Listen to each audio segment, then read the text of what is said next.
자, 가족 여러분들, 저희가 이제 친족 성폭행 사건 여러 번 소개해 드렸죠. 자, 그런데 오늘 이 사건은 너무너무 화가 납니다. 자, 친아버지에게 제보자뿐 아니라 어린 두 딸, 그러니까 이 할아버지가 자신의 딸과 손녀들을 성폭행했다는 제보입니다. 자, 제가 들고 있는 이게 바로 이번 사건의 1심 판결문입니다. 상당히 내용이 두껍습니다. 제가 이 판결문을 읽으면서요, 저도 사건 반장을 진행하면서 별의별 사건들, 기록들 봤지만, 오늘 이 사건 읽는 내내 쉬었다 읽었다 쉬었다 읽었다를 반복했습니다. 왜? 너무 역했습니다, 내용이. 자, 박 변호사님 시작해 주시죠. 자, 9살 때부터 친아버지한테 성폭행을 당했다는 50대 여성의 제보입니다. 이 여성, 본인은 초등학교 2학년, 9살도 당하긴 당했지만 그것을 그냥 묻고 넘어가려고 했는데 최근에 이상한 것을 알게 됐어요. 깜짝 놀란 말이죠. 자신의 딸들, 그러니까 아버지의 기준으로 보면 손녀입니다. 손녀들 두 딸까지 성폭행 당했다는 사실을 알게 돼서 고소를 결심했다고 해요. 그래서 지난 4월 말씀처럼 이 70대 아버지 1심에서 그 혐의가 인정돼서 징역 15년이 선고가 됐는데 그 이후에 친정 식구들, 가족들의 행동에 상처를 받고 이렇게 제보를 한 겁니다. 그 사건 다시 얘기해 주면 수십 년 전에 이야기는 합니다. 9살 때 낮잠을 자고 있었는데 누가 몸을 만져서 깨보니까 친아버지였고요. 그 이후는 친아버지가 이 제보자 자고 있을 때 이불 속으로 손을 넣어서 추행도 하고 급기야는 성폭행도 했다고 합니다. 나중에는 음란한 그런 어떤 TV물을 보면서 옆에 와서 성교육이라고 하면서 봐라고 이제 얘기를 했고 징그럽다고 하면 성교육이다, 봐라 이렇게 협박을 했다고 합니다. 교수님, 보통 이렇게 어린 나이에 성폭력을 당하면 이걸 세상에 알리지 못한 이유가 있잖아요. 응? 아직 너무 어려서 이게 무슨 얘기인지도 모르고 무섭죠. 일단 이 아버지가 무서웠습니다. 이 제보자 주장에 따르면 이 아버지는 성폭행만 한 것이 아니었어요. 예를 들어서 이 딸이 조금씩 커가면서 이게 지금 무슨 상황인지를 알게 되잖아요. 그래서 내가 사람들한테 얘기하겠다고 얘기하면 피날 때까지 때렸습니다. 그리고 폭행하고 폭언하고 학교 가지 말고 그냥 죽어라고 얘기하면서 때렸어요. 그러니까 성폭행만 있었던 게 아니고 가정폭력이 함께 있었기 때문에 이 딸은 너무너무 무서웠던 거죠. 그래서 이제 성년이 될 때까지는 이런 정말 지옥 같은 삶을 살았고요. 성년이 돼서는 이제 드디어 가족으로부터 독립을 하게 되었어요. 그래서 연락을 안 하고 완전히 연을 끊고 살았는데 그다음에 이분이 이런 고통의 기억이다 보니까 나는 결혼을 하지 않고 아이도 낳을 수가 없다라고 생각을 했는데 사회생활하다가 너무 좋은 분을 만나서 결혼을 하게 됩니다. 자, 손 변호사님, 네. 이 결혼이 말이죠. 결국 이 제보자가 친정에 다시 연락을 한 계기가 되죠. 그렇습니다. 남자친구가 이렇게 얘기한 거죠. 결혼하려면 처가에도 다 알려야 되는 거 아니냐 이야기를 해서 몇 년 만에 다시 집에 찾아갔습니다. 그리고 왕래를 하게 됐고 그 후에 이제 첫째를 임신했습니다. 이때 큰맘 먹고 친정엄마한테 이 아버지한테 당했던 과거의 그런 성범죄, 성폭행을 털어놨습니다. 그런데 친정엄마의 반응이 굉장히 좀 이상했어요. 우선 그러면 그런 일 당했는데 임신을 안 했냐? 이런 질문을 하질 않나? 딸을 걱정하기보다는 이런 좀 비밀로 해야 된다. 평생 묻어라. 이런 이야기를 했습니다. 그러자 결국 제보자는 그냥 넘어갈 수 없죠. 이제 아이 태어나면은 나 집에 친정집에 안 데려올 거다라고 말을 했는데요. 그러자 어머니가 또 이렇게 말을 했어요. 아버지 이제 다 늙었다. 나도 다 알고 있으니까 그런 일 없을 거다. 걱정하지 말아라. 이렇게 안심을 시켰는데 제보자가 그렇게 결심을 했습니다만 일을 시작하게 되면서 두 딸을 주말이나 또는 방학 때에 종종 친정에 맡길 수밖에 없었습니다. 제보자께서 생활고에 일을 시작하게 되면서 결국 아이를 돌봐줄 사람, 그래서 친정에 맡기게 된 겁니다. 자, 그런데 말이죠. 지금부터가 중요합니다. 체크포인트 짚어보죠. 자, 딸로 부족해서 손녀까지 직접 들어보시죠. 당신 딸한테 아빠한테도 성폭행 저지른 걸로 부족해서 손녀들한테까지 그렇게 했는데 아무런 사과도 없이 그렇게 지내고 있는 당신들은 정말 악마다. 진정한 사과를 해라. 뭐 이런 식으로 문자를 보냈었거든요. 애들도 저랑 비슷한 시기 때부터 어쩌면 더 그저 때부터일 거라고 저는 생각하거든요. 쏘아 붙였거든요, 제가. 그러니까 이 미친 또라이가 무슨 소리 하다면서 인정을 안 하는 거예요. 딱사가 떼더라고요. 내가 그래도 그랬다며 미안하다 뭐 이런 거 있잖아요. 왜? 진짜 뻔뻔한 거잖아요. 너무 진짜 속이 뒤집어지. 이 사람들 다 그래요 지금.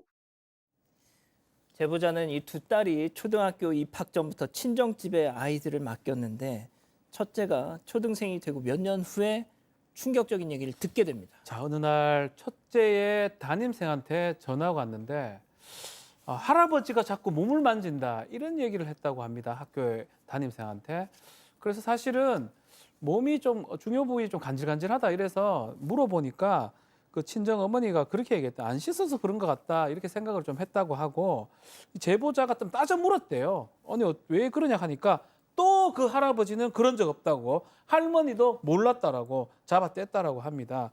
그럼에도 이 제보자 이 딸 입장에서는 엄마라는 사람 자체가 예전에도 딸의 성폭행 사실을 알면서도 묵인했던 점도 있고 아빠라는 사람도 자기도 지금 성폭행했지 않습니까? 근데 부족해서 손녀들까지 성폭행했다. 너무 안전하게 돌보지 않는 게 너무 원망스럽다라고 전하고 있고요. 다만 이때 고소를 하고 싶었는데 첫째가 만약에 이 고소를 하게 된다면 조사 과정에서 다시 어떤 고통을 겪을 수가 있고요. 첫째 역시 그런 얘기를 했답니다. 이제 그 집만 친정에 이제 할아버지 할머니는 안 보면 괜찮다. 그럼 살 수 있다. 이래서 고소는 하지 않았다고 합니다. 자, 그런데 다시 친정과 그렇게 연을 끊었습니다. 내가 받은 상처를 딸까지 안고 살아가게 할 수는 없다는 그런 마음에 좀 시간이 지나고 나서 결국 고소를 결심하게 됐는데 그 과정이 순탄치만은 않았어요. 네, 이 제보자 본인도 초등학교 때부터 깊은 상처를 안고 살았으니까 딸들의 소식을 알게 됐을 때 얼마나 억장이 무너졌겠습니까? 본인처럼 살게 하면 안 된다는 생각에 이제 고소를 결심했는데요. 아버지는 연락처를 아예 바꿨고 어머니는 제보자의 연락처를 차단을 해놔서 부모님과는 전혀 연락할 수 있는 방법이 없었습니다. 그래도 고소를 준비하면서 부모님에게 진심 어린 사과를 듣고 싶어서 이 제보자가 오빠에게 연락을 합니다. 부모님께 메시지를 좀 전해달라고 부탁을 하는데요. 그런데 오빠가 오히려 네 딸은 네가 지켰어야지 지금 와서 사과 받는다고 달라지는 게 뭐냐. 사과 못 받으면 그 후엔 뭐 할 거냐. 이렇게 제보자를 탓하는 듯한 말을 했다고 합니다. 제보자의 주장에 따르면 어린 시절 제보자가 아버지에게 성폭행을 당할 때 오빠가 문틈으로 이 모습을 본 적이 있고 그 후로 아빠랑 얼레리 꼴레리 엄마한테 다 말해야지라면서 놀린 적이 있었다고 해요. 그래서 어머니도 앞서 뭐 몰랐다고는 하지만 오빠에게 들어서 알고 있었을 것 같다고 이 제보자가 추측을 하고 있는데요. 이렇게 이를 알고 있는 오빠가 사과를 받고 싶다는 동생한테 그런 말을 하니 얼마나 상처를 받았겠습니까?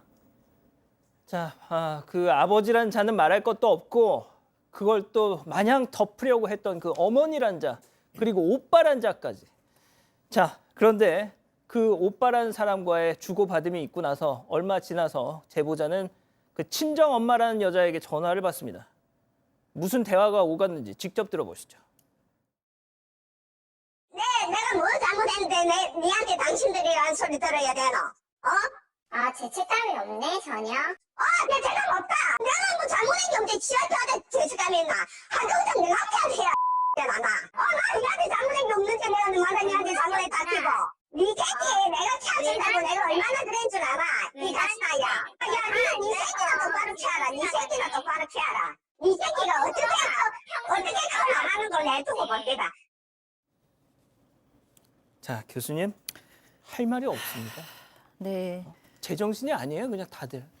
네, 너무 심각한 사례입니다. 이제 뭐 아버지는 뭐 당연히 법의 처벌을 받아야 되는 정말 가해자고 범죄자고 뭐 아버지라고 볼 수 없죠. 근데 이 어머니도 역시 제가 봤을 때는 공범입니다. 그리고 제 2차 가해도 하고 있는 것 같고요. 일단 첫 번째로 이 아이가 9살 때, 이 제보자가 9살 때부터 성폭행을 당하기 시작해서 성년이 될 때까지 당했는데 그걸 눈치채지도 못했다는 사실이 뭐 진짜라도 너무 책임감이 없고 진짜가 아니고 알았었을 수도 있지 않을까 하는 생각까지 들고요.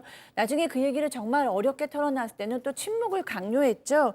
이 여성의 아픔보다는 가족의 체면, 뭐 가족을 지켜야 된다 이런 생각으로 그 체면을 지킨 것 같은데 사실은 본인을 지킨 거죠. 딸을 지킨 것이 아니라 어쨌든 뭐 이런 상황입니다. 그래서 이 딸은 뭐 어머니한테 의지할 수도 없고요. 이제 이런 상황에서 내가 이걸 더 이상은 참을 수가 없다. 내 딸들한테라도 당당해지기 위해서 나는 이걸 고소하겠다라고 결정을 해요. 그리고 이 언니가 당한 것을 동생도 좀 알아야겠다는 생각이 들어서 동생한테도 이 상황을 솔직하게 얘기합니다. 그런데 여기서 또 상상도 못했던 충격적인 사건이 또 벌어집니다. 왜냐하면 둘째 딸도 할아버지한테 성폭행을 당한 겁니다. 네, 정말 그 내용도 들으면 너무 정말 소름 끼치는데요.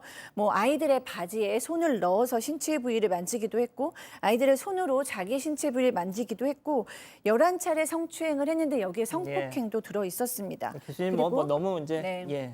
둘째 딸한테는 음란물을 또 보여주기도 했어요. 근데 그럼에도 불구하고 이 할아버지는 너희가 예뻐서 그런 것이다 라고 얘기했다고 합니다. 자, 이거 저희가 제보자의 주장만 가지고 뭐 일방적으로 전해드리는 거 아니고요. 다시 한번 보여주죠. 판결문에 나와 있는 내용을 중심으로 저희가 전해드린 겁니다. 자, 지난 4월에 1심 판결 나왔습니다. 징역 15년 선고, 그 아버지란 자한테. 예? 여기 있는 내용 방송 심의 규정상 도저히 전해드릴 수가 없어요. 자, 손 변호사님이 정리해 주시죠. 네, 사실 제보자는 친정부모 모두를 고소했습니다. 그런데 이제 친정어머니는 증거 불충분이었고요. 그리고 또 아버지는 징역 15년 선고됐는데 검사가 징역 10년 구형했어요. 하지만 이례적으로 그보다 더 높은 형이 선고가 된 거죠. 그런데 이 1심 판결 선고되니까 이 아버지가 곧바로 항소했습니다. 그리고 더 기가 막힌 거는요. 어머니가 찾아왔어요. 그래서 아버지가 여행 한번 못 가보고 감옥에서 죽으면 한이 될 것 같다. 울면서 탄원서를 써달라고 요청합니다. 아니 성폭행 당했다고 이야기할 때는 위로는커녕 윽박지르더니 이럴 때는 또 울면서 이제 참 탄원서를 요청하는 게 기가 막혔고요.